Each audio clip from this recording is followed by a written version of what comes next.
El gallinero.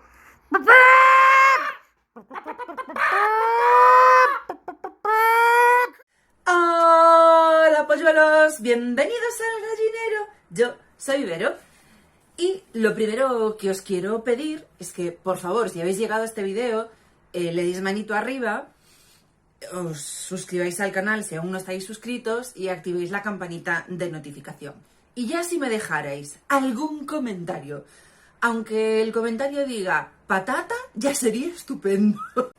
Bueno, como podéis leer en el título del vídeo, el vídeo de hoy va acerca de los celtas, de su cultura, pues eso, acerca de cómo vivieron y todas estas cosas.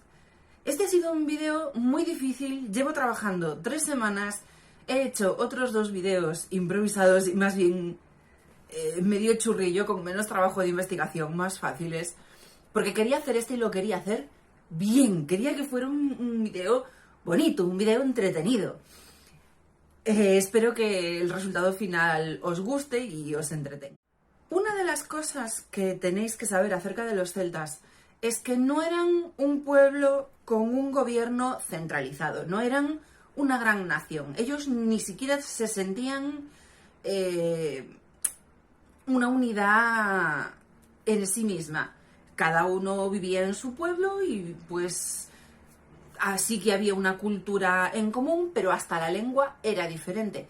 Sí hay una serie de lenguas célticas, pero si los pueblos vivían muy alejados, ya no hablaban el mismo idioma.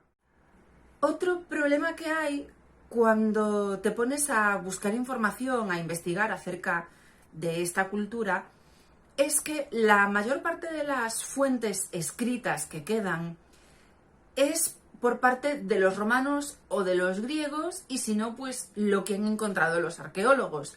Pero los celtas no tenían lengua escrita, por lo cual pues no dejaron nada apuntado en ningún sitio. Y cuando empezaron a apuntar, pues ya llevaban mucho tiempo existiendo. Ya estaban conquistados por los romanos, como quien dice, cuando empezaron a anotar, porque fueron los romanos los que los enseñaron a escribir. La tradición celta era fundamentalmente verbal, fundamentalmente oral. Los celtas vivían en unas casas de madera con techo de paja, que tenían un hueco en el techo para dejar salir el humo, una viga que cruzaba la casa de lado a lado para colgar de ahí la olla en la que cocinaban, pero vivían de forma, sus casas eran casas muy humildes, muy sencillas, no tenían grandes lujos, no tenían mucha tecnología dentro de su casa, no había nada especial ni espectacular en sus viviendas, vamos a decirlo así. Era muy sencilla. Ellos le daban más importancia a su aspecto personal que a la vivienda que ocupaban. Tenían una organización social piramidal, que eso quiere decir que tenían una jerarquía, unos nobles que estaban en la parte más alta de la pirámide social, y que después había una clase baja, vamos, como hoy en día, pues así era su sociedad, como hoy en día y como la mayor parte de la sociedad. Una forma de diferenciarse socialmente pues era la ropa, las capas sobre todo, según el grosor, el largo y todo esto, pues indicaban el rango de cada persona dentro de la... Los hombres y las mujeres llevaban el pelo largo, todos, y eran muy presumidos los celtas, cuidaban muchísimo su imagen personal. Los hombres llevaban casi todos, lo general, lo que se conoce es que llevaban poblados bigotes y la barba pues más bien recortada o afeitada. Según los arqueólogos, la mujer celta tenía un papel igual de importante que el del hombre en la sociedad. Y esto pueden decirlo con peso, con motivo, porque se han encontrado tumbas de mujeres muy ricamente adornadas, con muchos objetos, pues igual que las de los hombres importantes, con lo cual las mujeres podían ser igual de importantes que los hombres en la sociedad. Bueno, como os contaba, La sociedad de los celtas era piramidal y en la parte de arriba de la pirámide, vamos, los que eran los nobles de cada poblado celta, estaban los guerreros y los sacerdotes. Dentro de los sacerdotes, de mayor a menor categoría, estaban los druidas, los bardos, los vates y los andaurs. Os pondré por aquí la palabra porque no estoy muy segura de estarla diciendo bien, entonces os la dejo aquí. El siguiente escaño de la pirámide eran los hombres libres, que eran sobre todo pues los granjeros, la gente que criaba animales y cultivaba la tierra, y la gente que producía las artesanías que eran necesarias para que los celtas desenvolvieran su vida. Después, en la parte más baja de la pirámide, ya los últimos, eran los esclavos. Sí, los celtas tenían esclavos. A mí también me sorprendió un montón. Descubrí muchas cosas que yo nunca imaginaría del pueblo celta. Bueno, os voy a hablar primero de los guerreros celtas. Para mi gran sorpresa, el pueblo celta era un pueblo muy guerrero, de verdad muy guerrero. Eran tan guerreros que si no tenían a gente de otras culturas con las que guerrear, pues guerreaban entre los clanes de alrededor o incluso entre ellos de forma más amistosa, pero siempre estaban buscando la guerra, la pelea, el combate. Era algo deseado para ellos, era lo que les daba la gloria, lo que los hacía sublimes. Eran los consentidos de la tribu, los guerreros, ¿no? Vamos a decirlo así. Pero dentro de que eran muy guerreros, no eran un pueblo, pues, como a lo mejor los romanos, que eran unos guerreros organizados. No había unas estrategias de guerra. Ellos simplemente se armaban y pues se presentaban en la batalla y pues a darlo todo, a luchar con todas las ganas y todas las fuerzas. De hecho, tenían sus campeones y muchas veces, en vez de una guerra como tal o una batalla como tal, pues mandaban a su campeón por delante y se solucionaban así las cosas.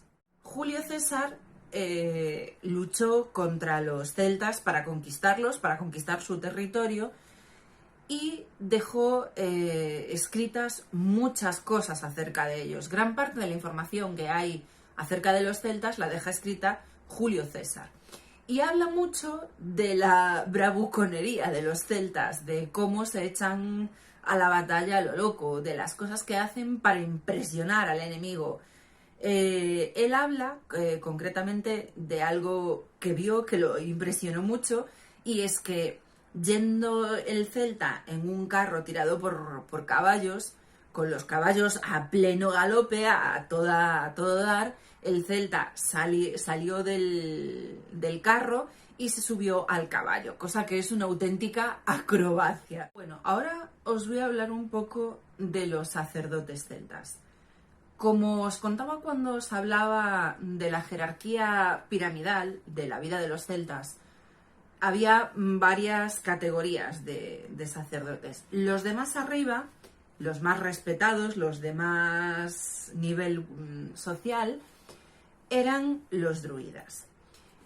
Los druidas eran los responsables de la ley del pueblo, de ejercer pues como jueces.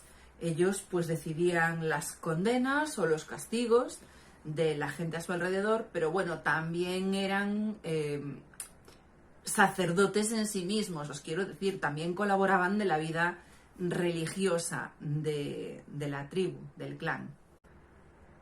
Los druidas eran tan respetados que, a pesar de que por el carácter belicoso de los celtas, pues ni el pueblo llano ni los reyes podían pues moverse fuera de los límites de su aldea, porque los pueblos celtas de alrededor podían atacarlos, pues los druidas no estaban expuestos a eso.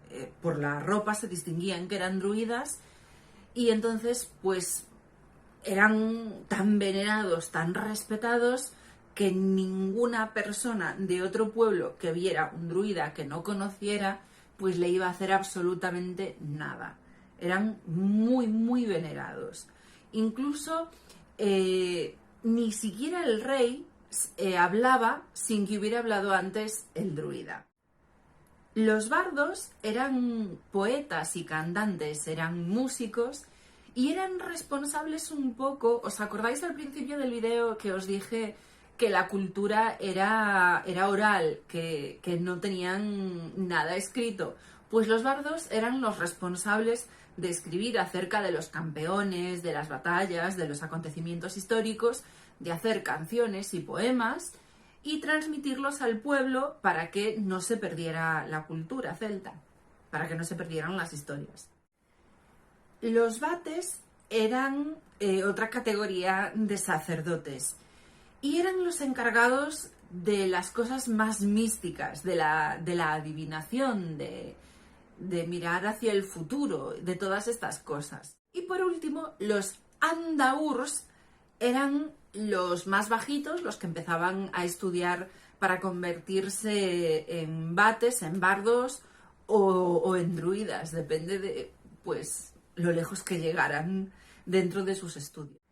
Dentro del pueblo llano parece que los herreros y los orfebres eran muy respetados porque en las leyendas y en los cuentos celtas el herrero tiene siempre como unas connotaciones mágicas, siempre tiene algún poder mágico o alguna capacidad sobrenatural. Entonces parece ser que es porque eran muy respetados, lo cual, si lo piensas un poco, tiene toda la lógica, porque un pueblo guerrero que necesita de armas, pues tiene que venerar un poco a quien le provee de esas armas.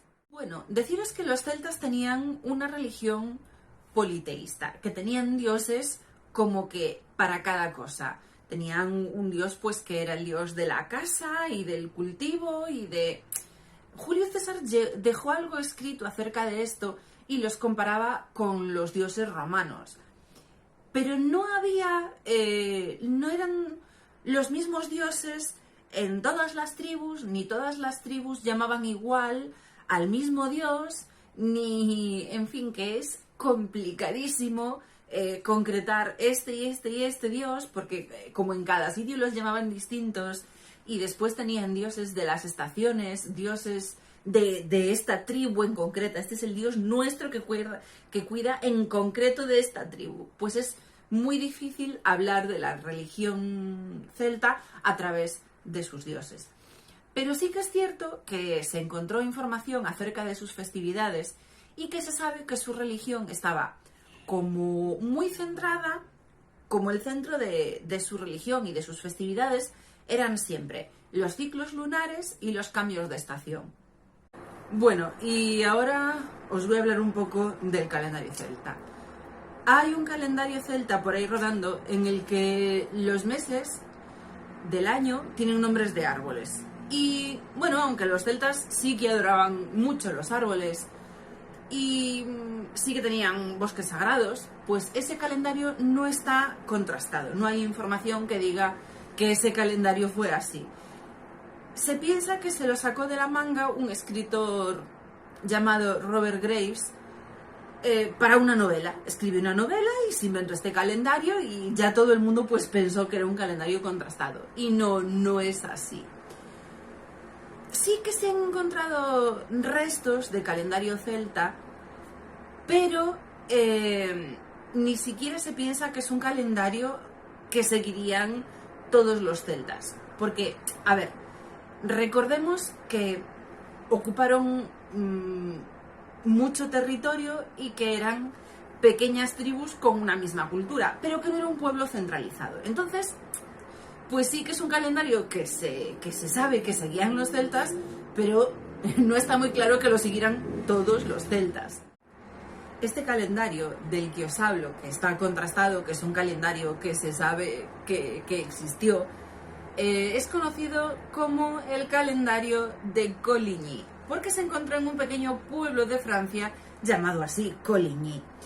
Y bueno, pues lo que encontraron fue una gran placa de bronce, toda hecha a trocitos y bueno, pues aunque tiene bastantes huecos, deja bastante claro cómo organizaban su año los celtas. Este es un calendario lunisolar, lo que significa que intenta encajar las fases de la luna en el ciclo solar.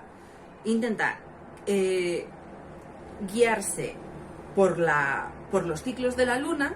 Cada mes es un ciclo completo de la luna, pero al mismo tiempo adaptarse al ciclo solar, a lo que tarda el sol en dar toda una vuelta. Y eso es una complicación bastante grande para un calendario. Y es un problema que han tenido todos los calendarios lunisolares en la historia. Todas las culturas que han intentado conciliar el calendario de la luna con el calendario del sol, pues han tenido este problema. ¿Por qué? Os cuento que entre un año solar y un año lunar hay 11 días de diferencia. Y claro, eso en un año no hay ningún problema. Pero imaginaros en 2 o en 3 años. Ya tenemos un desfase de 33 días en 3 años. Son muchos días de diferencia para tus fechas. Y si lo alargamos en el tiempo, pues es que al final tenemos que un mes que antes nos coincidía en invierno, a lo largo de los años, pues se va desplazando a través de las estaciones, y eso no es lo que queremos. Queremos que nuestros meses se queden quietos en su estación, en su momento donde les corresponde. Esto lo arreglaban los celtas con 2 meses extras que tenían y que ponían cada 2 años y medio ese mes extra, o sea, otro ciclo completo de la luna. Pero claro, tampoco quedaba completamente cuadrado así el calendario, no quedaba completamente perfecto, hasta que pasaban 30 años que volvía a quedar el mismo día solar cuadrado con el mismo día lunar, perfectamente encajado. Es un poco complicado y un poco lioso buscar información por ahí si os interesa, porque yo no me quiero meter en camisa de 11 varas. El vídeo ya me parece que está bastante saturado de información, no quiero liaros más. Y bueno, polluelos, pues nada más. Yo creo que podréis notar que se me ha hecho de noche grabando hoy. Me está anocheciendo. Me ha costado un mundo grabar este vídeo. Espero que os haya gustado, que os haya interesado la información, porque a mí sí me ha gustado mucho hacer esta investigación, en serio. Nada más, polluelos, ser buenos, pasarlo bien, ser felices, disfrutar de la vida, interesaros por las cosas que más os gusten, que no os importe lo que piensa la gente y todas esas cosas que os digo siempre al terminar cada vídeo. Y hasta la semana que viene. Chao.